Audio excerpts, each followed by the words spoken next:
Elliotte, good day, sir. Never a dull moment in this league anymore, is it? No, there certainly is not. That's for sure. Woo. All right, Friedman, forgive me for the simplicity of this question, but I have nowhere else to go. Okay. What's the latest you're hearing on Bill?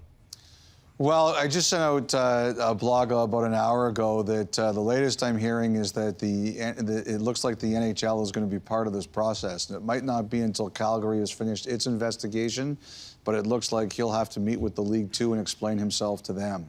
So, that's a pretty serious deal. I don't know necessarily that means he's going to face league punishment, but if you read the NHL Constitution, there's something in Article 6, Section 5J that says the commissioner can suspend you and fine you up to, or terminate your contract or fine you up to $1 million. And you can't appeal unless it's anything over 2 years. So he has very, very strong powers as a result of that. And like I said, I don't know if that's going to happen to him, but I'm pretty sure he's going to end up meeting with them. Elliotte, my question there is that this alleged incident happened when he wasn't coaching in the NHL. Mm-hmm. So how does the NHL then have the jurisdiction to come in and say, when you weren't working for us, something that you did now affects this? How does that work? I think, Arash, that's a great question. I think that's one of the reasons that we don't have an official announcement regarding Peters and the Flames yet, because I have no doubt that the Flames are looking to fire him for cause. And I think one of the things being debated are, can you fire a guy for cause when the first incident you mentioned, the Akeem Alou one, was in 2009-10 in another league. Right. And I think that's very much a factor. Now, the one thing you're forgetting there, Arash, is there's a second incident, and it's the one in Carolina where Michael Jordan first tweeted about getting kicked in the back, and now there's another player, which the Hurricanes have confirmed, was punched in the head. And I think those incidents were in the NHL. They're the 2015-16 season, so it's 4 years ago, and I think that potentially widens the scope. But again, Arash, for terminating for cause, it was a previous contract. I don't know if it is affected by this one, but that one may come more under the commissioner's purvey. Why not just Elliotte, write him a check for $2 million and be done with it? I'm not a lawyer. Like, like Arash, right. That's like the thing is, like, I think to a lot of us, and I think this is a very, because it's funny, like, the world's divided into two people that are lawyers and people who are not. And the people who are not lawyers are very similar to you. Like, why isn't this done already? And the people I know who are lawyers say that this is a very smart process. This is the way that things should go. Like, you remember, someone actually brought it up to me today, you'll remember a few years ago there was a guy from Toronto Hydro or Ontario Hydro who was fired for saying something moronic to a TV reporter, and they had to reinstate him later when it came up for arbitration. There is a process you have to follow for these things, even if some of us look at it and say, this is moving too slowly. It's too obvious. Friedman, in terms of how the rest of the league is reacting to this, how much concern is there around the league that this doesn't end here? I guess that's where I'm at right now. I have to think there are people around hockey who are wondering how far a story like this or close to this is in terms of coming out over the next little while. Is there a fear inside the league office of that?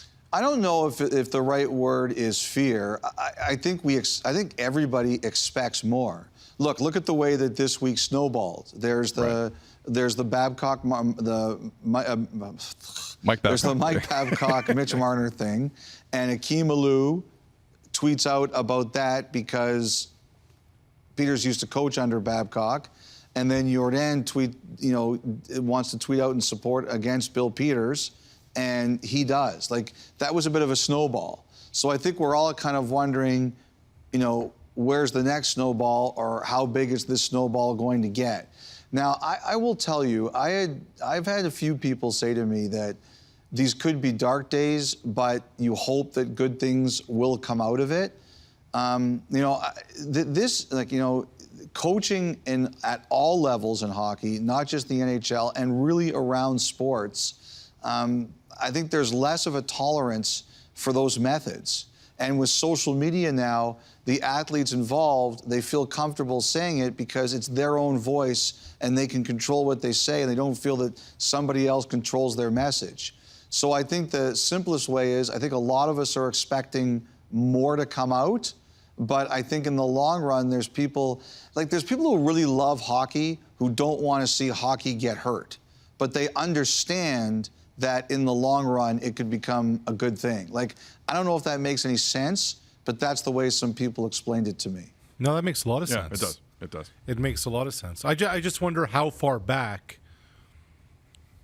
you can be guilty of something for something you've What done. are the statute of limitations is what you're asking? Well, I think the other thing too, guys, is, and I've used this analogy a lot. Like, I was born in 1970. I know you guys are right around the same age as me. No, I'm way younger. You look older. No, there you go. Thank you, Elliotte. Like, we all remember when we were kids, if we acted up in school, you remember those 6 feet long rulers? Like, you got them on your hands, and that was okay. And when I was younger, I got the strap, and that was okay. You knew that that was something that was going to be an instrument of punishment or fear if you acted up. It's not okay anymore. And, I think that when you take a look at what Bill Peters is accused of, one was 10 years ago and one was 4 years ago. That's not enough. And I think that's what we're talking about here. Fried, we got about a minute. There's been some conflicting reports as to what the PA's role is now over the last 24, 48 hours. Can you enlighten us at all as to what they are doing right now and what their position is on some of this? Well, I think they've just tried to tell people that if you have anything you want to say, we're open to you. And I think that's kind of what it is. I think what happens is, like, social media is so crazy now that you put something out on social media and it's a firestorm. But we all have to deal with that. I think as people now, I know if I have a choice, I would always want to say, if I have something very important to say, I want to control how I say it. And we all just have to deal with that, whether it's Twitter or Facebook or Instagram or TikTok. We all have to deal with that now. And I think that I'm sure the Players Association is sitting there and saying, we'd really like it if we could know first. But, guys, we all know that that horse has left the barn already.